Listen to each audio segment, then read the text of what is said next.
that Kristi Noem made to me yesterday. Seems like we're seeing some of the next steps today. Yeah. We'll get into that right now here on The Hill. Thanks, Laura. Have a good show. Thank you. Hello, good evening. Thanks for being with us tonight. I'm Blake Berman. This is The Hill on NewsNation. Tonight, the president's health. An impromptu update from the podium involving a bruised hand and swollen leg for the commander-in-chief. There was no evidence of deep vein thrombosis or arterial disease. Additionally, recent photos of the president have shown minor bruising on the back of his hand. This is consistent with minor soft tissue irritation from frequent handshaking and the use of aspirin. We'll explain what it all means for President Trump asking one of the top doctors in Congress. Plus, welcome to the Rock. From Alligator Alcatraz in Florida to the real one in San Francisco. Why the Attorney General stepped foot inside Alcatraz today. Also this evening, is the southern border sealed? The new numbers showing encounters plummeting and fentanyl seizures dropping. The response from the White House tonight. But first tonight, here from The Hill, you and I, we heard it first together. The DHS Secretary Kristi Noem telling me that big changes are coming to our airports. And mere hours after that reveal, just moments, we are from an announcement from the Secretary. She is expected to highlight the opening of what will be known as Honor Lane, a special TSA security lane designated for military members. This announcement coming one day just after the Secretary told me at the Hill Nation Summit, some of the current airport security restrictions are about to be grounded, while new changes could soon take off. The day I walked in the door, I started questioning everything TSA does. You still need pre-check because if you want to leave your electronics in your bag and so that's the only like that. Is that the only reason? There's a few things, but I will tell you, the liquids I'm questioning. So that may be the next big announcement: is what size your liquids need to be. We're looking at our scanners. What we have put in place in TSA a multi-layered screening process that allows us to change some of how we do security and screening. So it still is safe. It is still a process that is protecting people who are traveling on our airlines. But it has to make sense. It has to actually do something to make you safer. All right, so that news made news all over the country. Really no shock when you think about it. Hundreds of millions of people fly in this country every year. Now, over at the White House, the press secretary, Caroline Leavitt, asked today about those comments and whether or not President Trump supports the potential changes. I think it's great that on day one, she asked TSA, what are we doing right? What are we doing wrong? How can we make air travel more efficient while maintaining utmost security for American passengers and travelers? All right, so here's some of how all of this played out really over the last couple decades. Restrictions ratcheted up in the years following 9/11. You probably remember it, right? Which includes liquids, how much you can bring, along with taking off your shoes at security. Both of those went into effect in 2006. Then between 2010, full body scans and pat-downs. Those came along. A small but then welcome rollback in 2013. Pay for TSA pre to avoid some, but let's face it, really not all of the hassle. But earlier this month, Noem announced that the shoes off rule was no more, getting rid of that. And it's very clear from the last 36 hours or so that we are likely to see big changes at the airports. She's at an airport right now in Tennessee with a new announcement, and you heard the comments that she told me just yesterday. So what might all of this look like? John Pistol ran the TSA for 4.5 years as the head of the TSA. He also oversaw the creation of TSA Pre, implemented full body scans and pat-downs at USA airports, and joins me live tonight. John, thanks for being with us.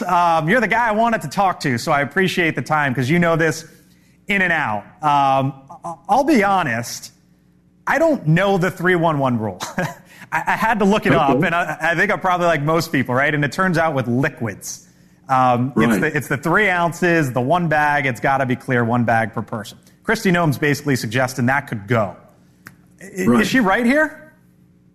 Yeah, so I think the context is always important here, Blake, in terms of why was the rule put in place. And it goes back to September of 2006 when a group of 18 or 20 British nationals had a plot to blow up 8 or 10 airliners coming from the UK to the US and Canada with liquid explosives. And fortunately, the Metropolitan Police and the British Security Service, MI5, were able to disrupt that plot. But immediately after that, the new liquids, aerosols and gels, so they're called LAGs, L-A-G, liquid aerosol gels, that rule went into effect. And so the key is what the Secretary is talking about, I think, is terrific in terms of innovation and moving forward with what we call. So you agree with her on the liquids front? Time to take a look at it and say, you know what, maybe some changes here?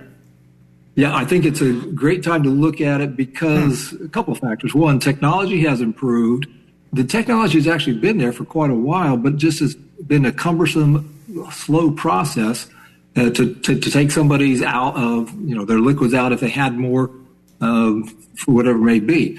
And so that's been the challenge. And the 100 milliliters, 3.4 ounces, was based on what the FBI intelligence community did in terms of working with DHS and TSA to say what could be catastrophic to a flight if it exploded, if it was liquid explosives. And so that's why that 311 rule came into place. So you talked about the technology. The other thing the Secretary said to me was that we could get to a spot soon where you just take the bag, you roll right on through, and it takes 1 minute.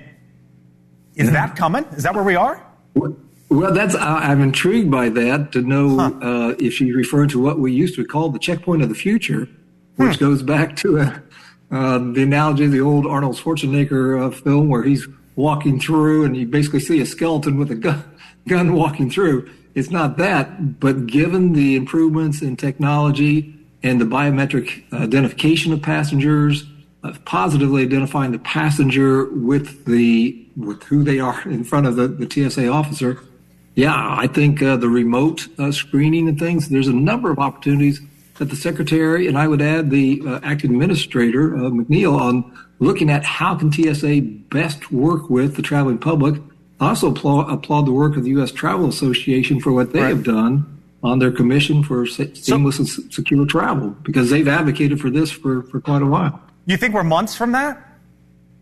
Yeah, that's a good question. Of course, a political announcement could be made at any time.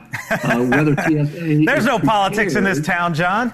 Well, no, I would never suggest that, of course.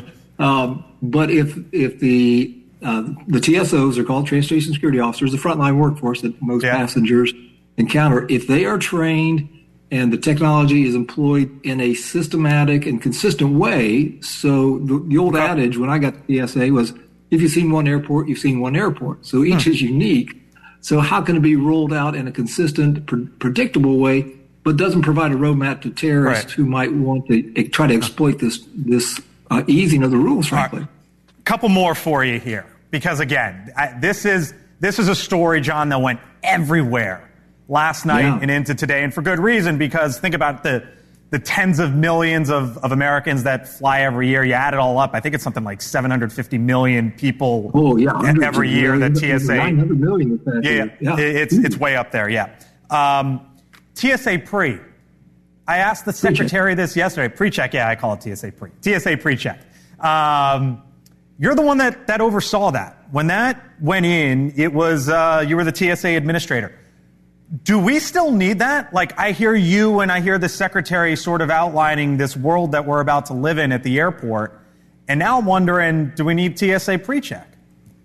Yeah, it's a good question, and it sounds like the Secretary is looking at that, and I applaud her for that.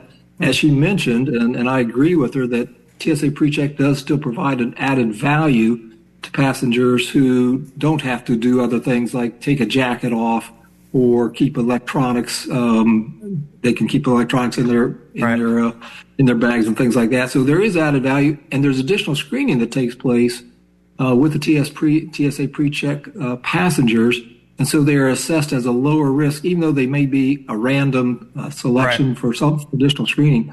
If you're not in the TSA pre-check population, though, there's a higher likelihood, still low, that you might be selected for random screening, which is more time-consuming and more intrusive.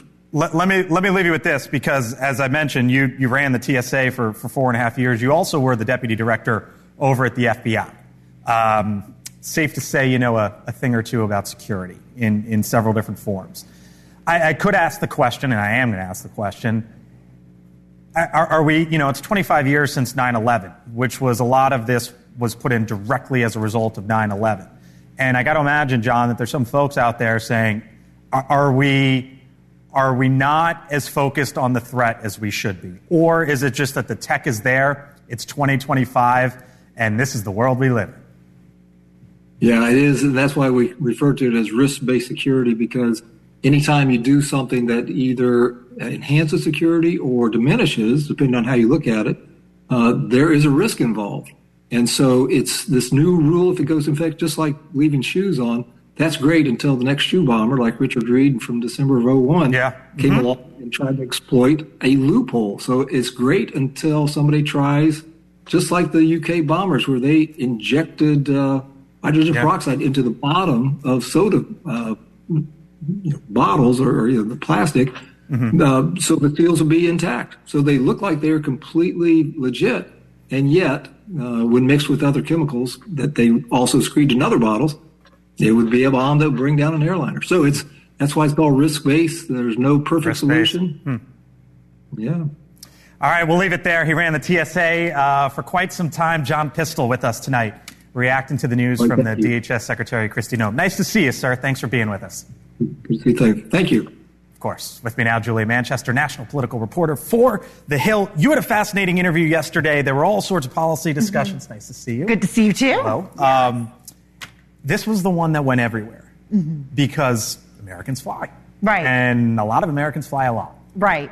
It seems like this, if nothing else, I was joking with him, there's no politics in this town, and I'm not suggesting this is political. Right. But this is a political winner for Kristi Noem and the agency that is dealing with a lot. Absolutely. We're seeing that there's been a lot of pushback, obviously, to, I guess, the way the administration has gone about a number of these deportation raids across the country, the optics of that. But also, of course, this is coming on the heels of those very deadly floods in Texas and questions over cuts to FEMA and the response to that. So this is maybe some potentially good news that travelers can sort of digest at a time, and, at a time when there's a lot of trouble in the world, and DHS can sort of get a public relations win. Yeah, this, like I said, went everywhere, and folks are talking about it. Catch you later in the show. Appreciate it. Julia Manchester, thank you. All right, still to come tonight here on The Hill. We didn't know that this was coming today. Bruised hand and a swollen leg. The White House with an impromptu announcement about President Trump's health. What the White House is now saying tonight about the commander-in-chief. Plus this. Perhaps he was watching Escape from Alcatraz by Clint Eastwood. That was Congressman Jared Moskowitz back in May, joking about the president's plan to possibly reopen Alcatraz. But today, would you look at that? The Attorney General at The Rock. What's going on? I thank you for being with us tonight. I'm Blake Berman. I'm back on the other side of the break in 4 minutes.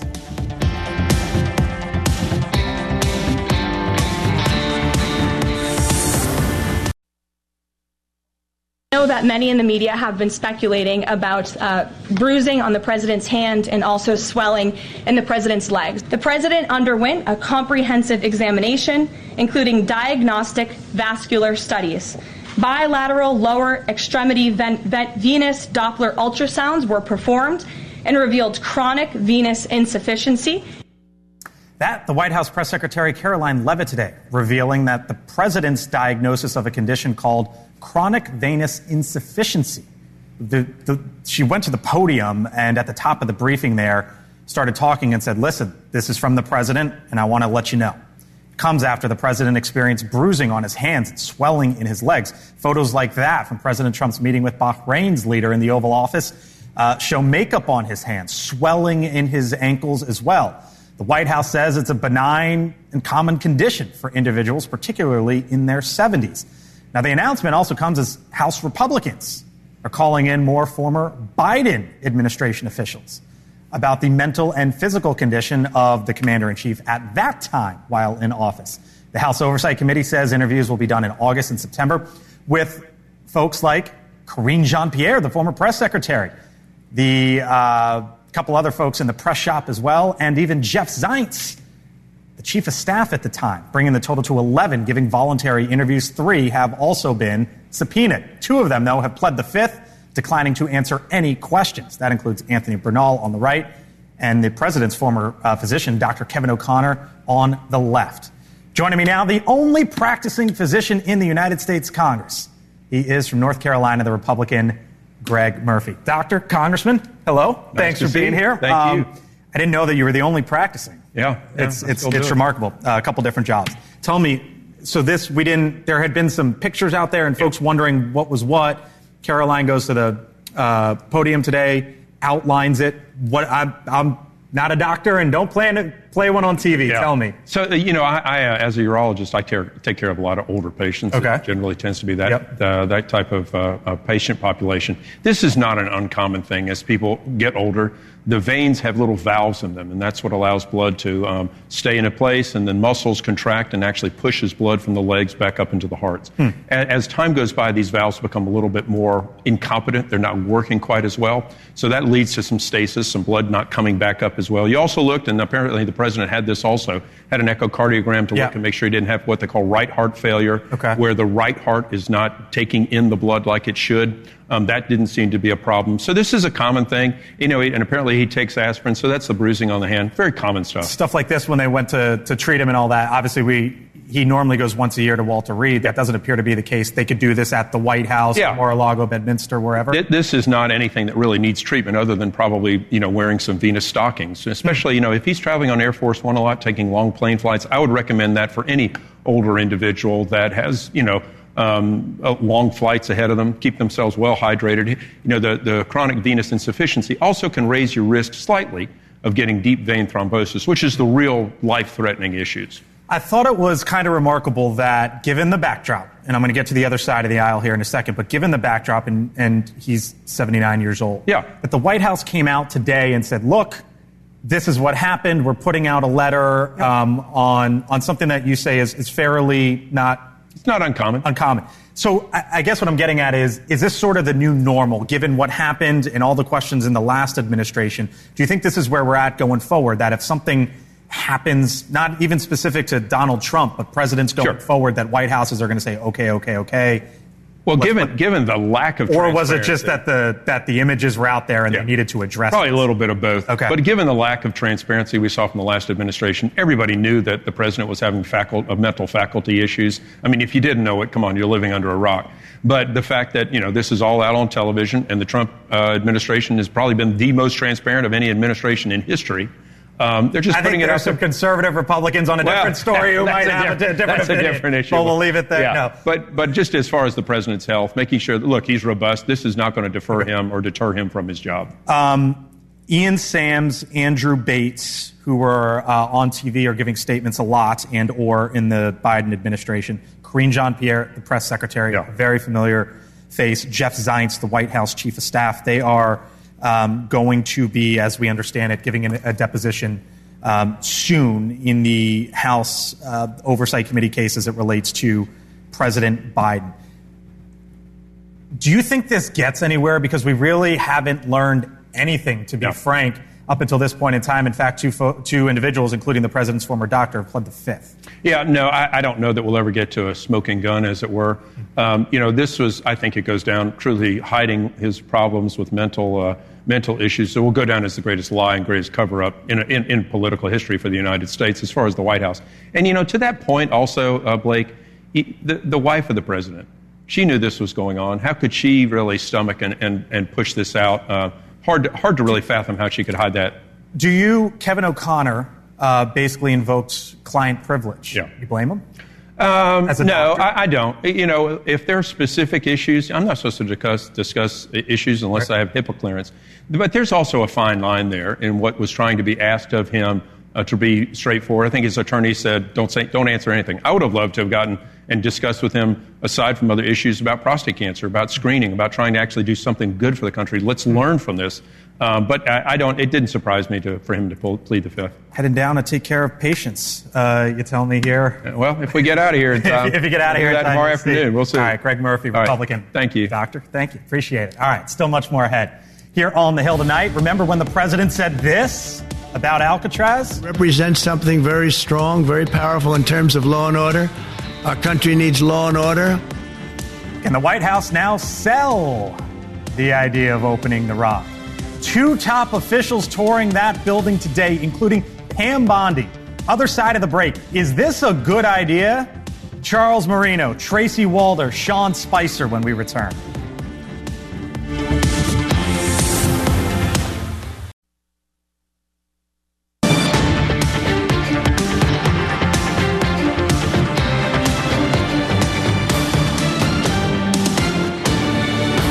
Where did you get the idea for reopening Alcatraz? Just an idea I've had. It's a symbol of law and order. And, it's got quite a history, frankly. Yeah. So I think we're going to do that.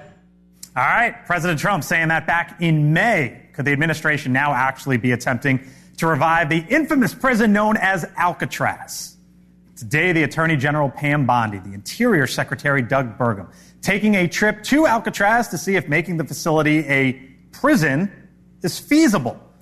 The history here. You might know some of it. The island in the San Francisco Bay housed some of the country's most notorious criminals of all time. Al Capone, of course. According to the FBI, there have been 14 separate escape attempts by 36 inmates. Nearly all were caught or didn't survive the attempt, except for 3. The fates of Frank Morris and 2 brothers, John and Clarence Anglin, remain a mystery to this day. Now, the Rock hasn't operated as a prison since '63. Shutting down because it was too expensive to manage at the time. And almost a decade later, Congress established it as a national park, which is why Burgum, the Interior Secretary, was there. Now, half a century later, the island still has to shuttle in fresh water, while garbage and sewage need to be shuttled out. It's powered by solar panels and diesel generators. In its prime, a max of 336 prisoners. Today, 1.6 million visitors go to Alcatraz each year. Generates about $60 million annually in revenue, making it one of the most popular national parks in this country. Now, while there is not an official estimate on what it would take to get the facility back up and running again, some projections say it could cost hundreds of millions of dollars. So what's going on here? Breaking it all down with me, NewsNation national security contributor Tracy Walder, former Secret Service Special Agent Charles Marino. I'm going to get to Sean Spicer in a moment to react to all this. Tracy, I'll start with you. And Tracy, Charles, hello to you both. Tracy, you're a little skeptical because you say that the Supermax prison that we currently have isn't full. Well, thank you for having me, Blake. There's a couple reasons I'm a little skeptical. I think the first is obviously, yes, Supermax, which I had talked about before, is only at 85%-ish capacity. But I think the second reason, too, is the Bureau of Prisons is at very critical staffing shortages. They need almost 10,000 more officers to be at normal capacity. So where are we going to get the individuals to staff Alcatraz? Are we going to take them from other prisons? Because then that makes the populations around those prisons less safe because they are now at lower critical staffing levels. So those are the 2 things that I have issues with that we need to sort of flesh out before we could open Alcatraz again. Charles, you think that we should be focusing more on Alligator Alcatraz than this one, right? Absolutely. Look at how quickly that facility was able to be put into operation. Look, Alcatraz in San Francisco is not going to solve the problem that ICE has today, or even 5 years from now regarding the shortage of detention space. Have you been to Alcatraz lately, Blake? Not lately. When I was a youngin', when I was about like this tall or something like that. I mean, I got to tell you, there's no way the work out there gets completed in time, on budget, to make a difference to these deportation efforts that are going on right now. So if Trump says, Bondi, get it done, or Kash Patel, get it done, how long do you think it takes? With the city of San Francisco involved, we may see the bullet train up and running sooner. Okay. Tracy, if Trump, so Charles is pouring cold water on this. If Trump wants it to happen, you think that this thing could actually be functional? Listen, I'm starting to echo Charles, but I actually completely agree with Charles. I mean, for the other 2 reasons I said before, obviously, in terms of why this shouldn't be reopened. But listen, if it's because of the fact that he needs immediate detention space, Alcatraz ain't it. It is going to take years. And it's not just because you can't get people there to work on it. Everything, as you mentioned before, Blake, has to be shipped in, including all of the materials to retrofit all of this. And if we're about cutting budgets and fiscal responsibilities, this is not the way to do that. If you are looking to house detainees, yes, I do believe Alligator Alcatraz is probably an easier and quicker way to do that. But again, who are we going to staff it with? That's the number one problem. Tracy, Charles, I'll leave it there. You know I always appreciate you both. Unique insights to all of this. Talk to you again soon. Thank you. Thank you. Thanks. All right, so while the administration views reopening Alcatraz as a symbol of law and order, Democrats, like the Florida Congressman Jared Moskowitz, say it's a nostalgia-fueled waste of money.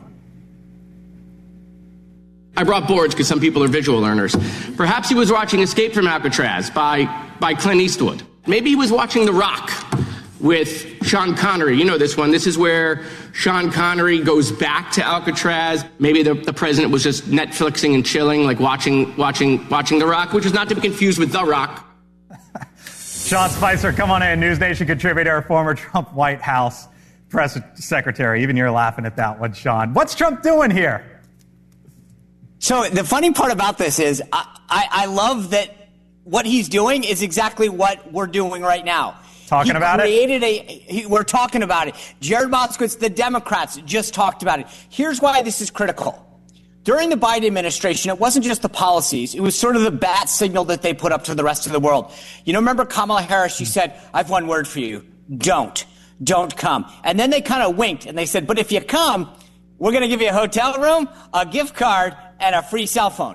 And the message was very clear, right? Which was, our border isn't closed. We're going to let you in and we're going to give you free gifts if you come. And the message was heard loud and clear around the world. So what's Trump doing? The exact opposite. He's basically taking this massive symbol. I don't know whether Alcatraz will ever open up or not. Again, I loved going there and visiting like you and the other guests. I agree that there's multiple challenges. But by saying the word Alcatraz as opposed to another prison, everybody starts talking about it because it's a symbol that we can all relate to. Those images that Jared Moskowitz kindly put up, everybody goes, oh, I remember that from the Connery movie. I remember that, right, from The Rock. So he just did our work for us. And the word around the world is don't come, because we won't let you in. And if you come, you'll be apprehended and potentially go to jail. And that sends a chilling message. And it's a reason, Blake, that border crossings are a historic low. We're getting to that next side of the break.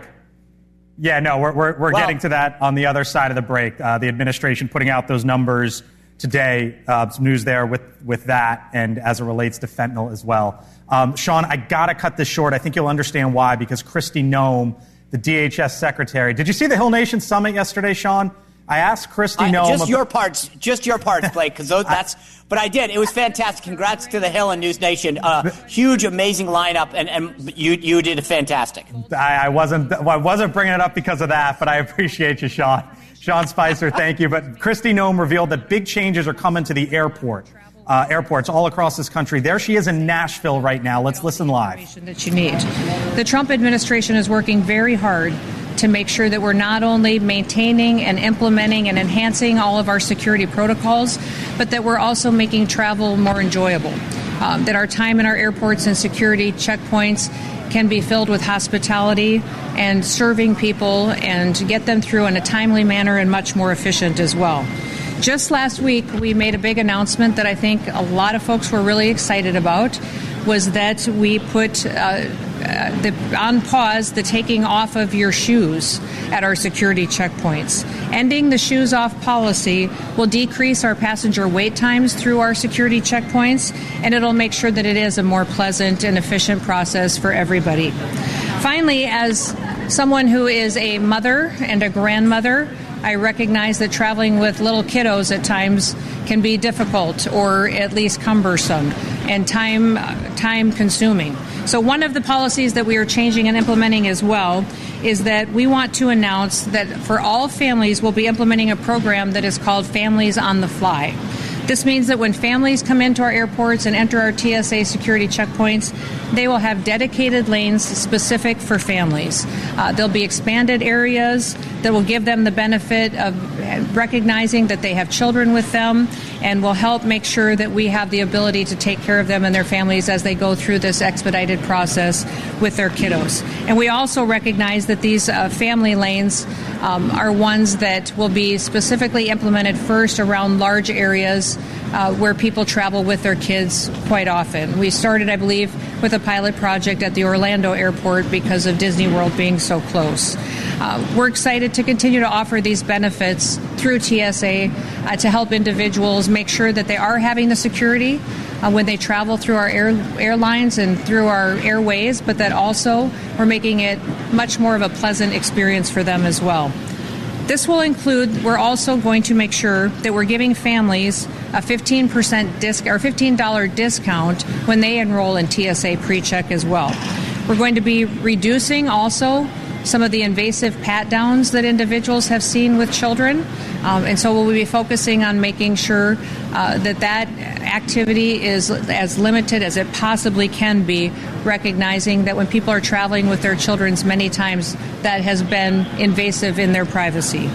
TSA has been working with many national family organizations and with other families and groups that to help organize these implementation of policy changes. And we're going to continue to do that to make sure we're looking at our screening processes, keeping our standards high, but making and accommodating the processes that these families are asking for.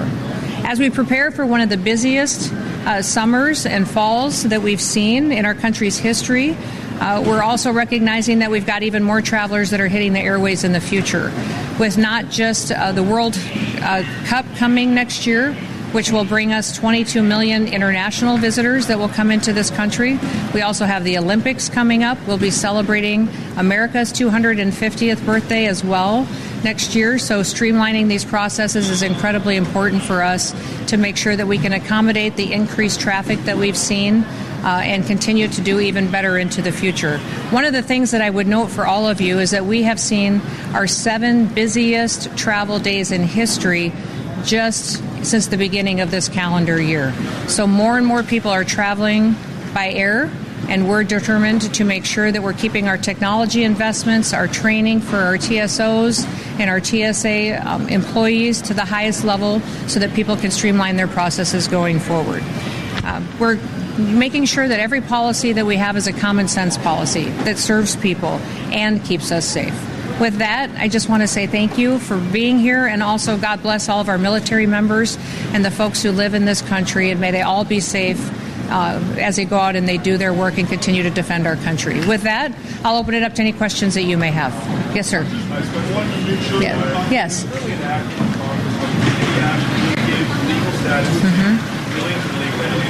Those who give doctors recipients permanent legal status in the United States. That indeed ICE is ability to. All right, so we've been listening to the Department of Homeland Security Secretary Kristi Noem there, Nashville International Airport. As we discussed with her yesterday, there are some big changes that are coming to our nation's airports. She told me yesterday they're relooking at liquids. They're relooking at a possibility of maybe a walk-on through the security line in a minute. What she was there to announce was known as an honor lane involving military families. You heard her there talk about reduced pat-down on children. The bottom line here is, and as we started the show talking to John Pistol, the former head of the TSA, it's been 20 years since some of these policies have been put in place, and it has been very clear over the last 36 hours that the experience at the airport is about to change, and the Department of Homeland Security is rolling it out. The Hill, back on the other side of the break when we return. Stay with us.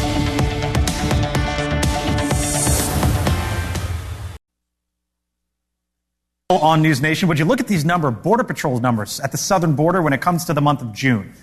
A year ago versus what it was under President Biden. 83,000 encounters last year compared to last month with President Trump's administration, just 6,000. You see the difference there. And along with the tightened security, we've seen a massive drop in fentanyl seizures at the border. According to government figures, there were 2,100 pounds of fentanyl seized at the border in October. 2024, in the last administration, you'll see how this all sort of plays out. It was there last October, and fentanyl seizures, as the new administration came in, dropped. Here was Caroline Leavitt at the podium earlier today. The complete and total success at our southern border that many in the media in this room continue to ignore is another example of the president keeping his word to families who have lost loved ones due to fentanyl, and it's another win for the American people. But despite that success, as the White House puts it, consider this recent poll. When asked if they approved if people approve of President Trump's handling of immigration, 88% of Republicans said yes, you'd expect that. 5% of Democrats said yes, you'd expect that. 33%, though, of independents say yes. So what's going on here, given what's happening down at the border? Full panel here with me now. Annalise Keller is a Republican strategist. Michael Schnell, congressional reporter for The Hill. Julia Manchester, she is the national political reporter for The Hill. Dan Cannon back with us once again, former Battleground States Director for the Biden-Harris campaigns. Hello to you all. Thanks for being here. So if I told you, Annalise, that the numbers would be record lows at the border, fentanyl seizures down at the border, and the president's immigration numbers where they are right now, which are dropping 6 months ago, you would have said, no, that's not the case. But that's in part what we are seeing here. Is this a result of the immigration raids? So I think something to remember is when people are not thinking about something, when something's not front and center, they're not really energized by it. And I think that's exactly what's happening. You know, I don't think about my air conditioning when it's working, but when it's not working, that's when it's top of mind. And so I think that's why you're seeing some of this intensity lower among independents, because they're not feeling like they have for the past 4 years under the Biden administration, where immigration is top of mind and it's a major concern for Americans. Americans across the board think the ICE raids have gone way too far. And there's great data to show that if you're a violent criminal and you're here illegally, people want you out. Like 90% of the country wants you out. If you have a non-violent criminal offense, it's split 50-50. If you don't have that, if you got a job or you're married to a U.S. citizen, it's like 3% or 5% of Americans think you should be deported. 70%, Blake, of the deportations have no criminal record. The raids are grotesque with masks and tanks. It's indiscriminate. It's Trump's policies. One day having egg workers be off the hook, the next day not. That's on the way to run a railroad. American people do not like that cruel and indiscriminate policy. So that's the take from one side. The other is, Julia, it is a success at the border right now for Donald Trump, but he's also seeing these numbers. I think immigration is a very broad issue, and we can differentiate. That's one way to put it. We can differentiate the raids that we're seeing across the country. That we're seeing California, blue states, red states. We're seeing them across the board.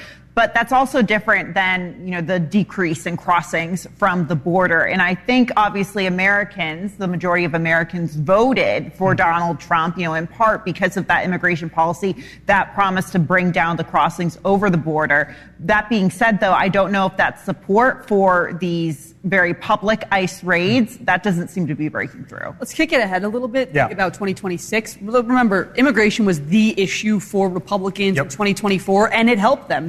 That and the economy, but that was the one that Democrats couldn't defend. Right. It was the one that Democrats couldn't really figure out a salient message for, and one that Republicans loved to feed into for the base. And it helped them. It got them the House, it got them the Senate, it got them the White House. With these numbers, I'm curious if you're going to see from some Republican strategists or from other campaign folks, from the White House even, if they're going to adjust messaging come 2026. Because immigration may have worked back in 2024, but it may not be the message in 2026. All right, I got to leave it there. Thank y'all. Appreciate it. By the way, speaking of up on the Hill where you are, there's the big story about the $9 billion and NPR and PBS and foreign aid. I'm going to explain on the other side of the break why those agencies or why those companies are front and center and what Congress is doing about it and why you should follow the money. And coming up on Elizabeth Vargas Reports, she'll be talking to the FDA Commissioner, Marty McCary. That is 7 minutes away. My take and what's trending on the other side.